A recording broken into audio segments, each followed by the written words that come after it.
Welcome back to my YouTube channel. ഇത് നമ്മുടെ നാട്ടിലുള്ള ചെറിയൊരു സ്ഥലമാണ് പനയക്കടവ് എന്ന് പറഞ്ഞിട്ട്. ഇവിടെ അത്യാവശ്യം ഒരു ദിവസം സ്പെൻഡ് ചെയ്യാൻ പറ്റിയ ഒരു അടിപൊളി സ്ഥലമാണ്. അപ്പോൾ എൻ്റെ ഈ വീഡിയോയിലേക്ക് എല്ലാവർക്കും സ്വാഗതം. നിങ്ങൾ ഒരാളായി എന്നെയും കൂട്ടിച്ചേർക്കുക. അപ്പോൾ ഞാൻ ഇന്ന് ഈ വീഡിയോ ആണ് ചെറിയൊരു രീതിയിൽ ഇടുന്നത്. അപ്പോൾ എല്ലാവരും ഇത് കണ്ട് എന്നെ ഒന്ന് പ്രോത്സാഹിക്കുമെന്ന് ആഗ്രഹിക്കുന്നു. അന്ന് പടയമ്മമാർ ഓട്ടം തുടങ്ങിയിട്ടുണ്ട്.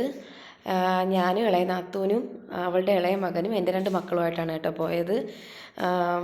മുകളിലൊരു ചായക്കടയുണ്ട്. അവിടെ നിന്ന് സാധാരണ നമ്മൾ പോകുമ്പോഴത്തേക്ക് ചായയും മേടിച്ച് ചായക്കടിയൊക്കെ മേടിച്ചുകൊണ്ട് വന്നിരുന്ന് ഇവിടെ ഇരുന്ന് കഴിച്ച് വെയിലൊക്കെ താന്നിട്ട് വീട്ടിലോട്ട് പോകും. അങ്ങനെയാണ് ചെയ്യുന്നത്. ഇത്തവണ വന്നപ്പോൾ ഗായ്സ് ചായക്കട അടച്ചു പോയി.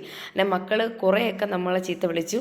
പിന്നെ നമ്മൾ ഒരുവിധമൊക്കെ പറഞ്ഞ് സമാധാനിപ്പിച്ച് വേറെ എന്തെങ്കിലുമൊക്കെ മേടിച്ച് കൊടുക്കാമെന്നൊക്കെ പറഞ്ഞ് കൊണ്ടുവന്നു. അങ്ങനെ രണ്ടുപേരും അങ്ങോട്ടും ഇങ്ങോട്ടും ഓട്ടം തുടങ്ങി. നമ്മളതിൻ്റെ ഇടയിൽ ചെറുതായിട്ടൊന്ന് വീഡിയോ പിടിക്കാമെന്ന് വിചാരിച്ചു. ആദ്യമായിട്ടാണ് വീഡിയോ എടുക്കുന്നത്. അതിൻ്റെയൊക്കെ ചെറിയൊരു ചമ്മലും ഒരിതുമൊക്കെ എനിക്കുണ്ടായിരുന്നു കേട്ടോ. അപ്പോൾ എല്ലാവരും ഒന്ന് സപ്പോർട്ട് ചെയ്യുക. അപ്പോൾ 1 ഡേ ട്രിപ്പിന് പറ്റിയൊരു സ്ഥലമാണ്, വന്ന് അടിച്ച് പൊളിക്കാൻ പറ്റിയൊരു സ്ഥലമാണ് കേട്ടോ നമ്മളെ വർക്കലയിലെ ഈ പനയക്കടവ് എന്ന് പറയുന്ന സ്ഥലം. പിന്നെ ഇപ്പോൾ ഇതൊരു ടൂറിസ്റ്റ് പ്ലേസ് ആയിട്ട് തന്നെ മാറിക്കൊണ്ടിരിക്കുകയാണ് കേട്ടോ. അപ്പോഴത്തേക്ക് നോക്കിയപ്പോൾ ഒരു ബോട്ടിൽ നിന്ന് ഒരു സൗണ്ട്.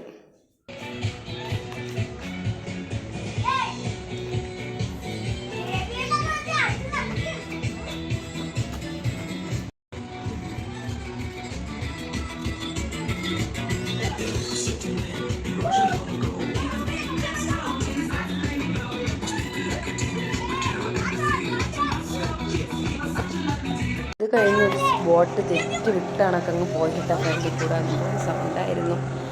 പിന്നെയും കുറച്ച് നേരം അവിടെയൊക്കെ കറങ്ങിയൊക്കെ നിന്നു. അതിൻ്റെ ഇടയിൽ കുറേ ഫോട്ടോ എടുത്തു. അപ്പോൾ നോക്കിയപ്പോൾ കുറേ പേര് അടുത്ത യാത്രയ്ക്ക് ഒരുങ്ങുകയാണ് കേട്ടോ. അവിടെ ഊഞ്ഞാൽ, ഒരു ഐസ്ക്രീം പാർലറുണ്ട് കേട്ടോ അതിൻ്റെ അവിടെ. പിന്നെ തൊട്ടടുത്ത് തന്നെ ഫുഡ് കഴിക്കാനായിട്ട് നല്ല അടിപൊളി കായൽ മീനും മറ്റുമൊക്കെ കിട്ടുന്ന അടിപൊളി 2 റെസ്റ്റോറൻ്റ് ഉണ്ട്. കായൽ മീനാണ് അവിടെ കൂടുതലും. കായൽ മീൻ്റെ വിഭവങ്ങളാണ്. അടിപൊളി 2 റെസ്റ്റോറൻ്റ് ഉണ്ട്. അപ്പോൾ വന്നാൽ ഫുഡൊക്കെ കഴിച്ച് എൻജോയ് ചെയ്ത് പോവാം നമുക്ക് കേട്ടോ.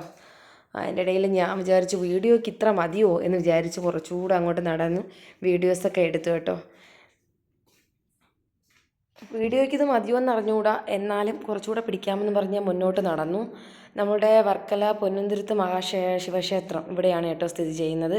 ഇവിടെ നിന്ന് ബോട്ട് മാർഗമാണ് കേട്ടോ പൊന്നുന്തുരുത്ത് ശിവക്ഷേത്രത്തിലോട്ട് പോണത്.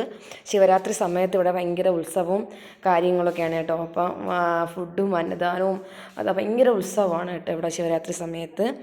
അപ്പോൾ ഞാനിങ്ങനെ വീഡിയോസൊക്കെ പിടിച്ചുകൊണ്ടിരുന്നപ്പോൾ ഒരു ഫാമിലി എൻ്റെ തന്നെ നോക്കുന്നുണ്ടായിരുന്നു. പെട്ടെന്ന് ഞാനങ്ങ് ഫോണങ്ങ് മാറ്റി പിടിച്ചു. അപ്പോൾ അതാ മൂത്ത മോടനെ ഊഞ്ഞാലിൽ കിടക്കണമെന്ന് പറഞ്ഞ് വന്നു. അപ്പോൾ ഇളയാളും ഓടിക്കൊണ്ട് വരുന്നുണ്ട്. എനിക്കും കിടക്കണമെന്നും പറഞ്ഞുകൊണ്ട് അവിടെ അടി നടക്കും എന്നുള്ളത് കൊണ്ട് ഞാൻ പതുക്കെ വലഞ്ഞു ഗൈസ്. അപ്പോൾ ഓക്കെ, അപ്പോൾ ഇതൊക്കെ ഉള്ളൂ എനിക്ക് പറയാനുള്ളത്. അടിപൊളി സ്ഥലമാണ്, എല്ലാവരും വരിക, എൻജോയ് ചെയ്യുക. ഇവിടെ അത്യാവശ്യം റൈഡും കാര്യങ്ങളും എല്ലാം തന്നെ ഉണ്ട്. എൻ്റെ മൂത്ത മോന് ഭയങ്കര നാണമാണ് കേട്ടോ. അപ്പോൾ വീഡിയോ ഇഷ്ടമായാൽ ലൈക്ക് ചെയ്യുക, ഷെയർ ചെയ്യുക, സബ്സ്ക്രൈബ് ചെയ്യുക. ഓക്കെ, അടുത്ത വീഡിയോയിൽ കാണാം. Tata, bye bye, see U.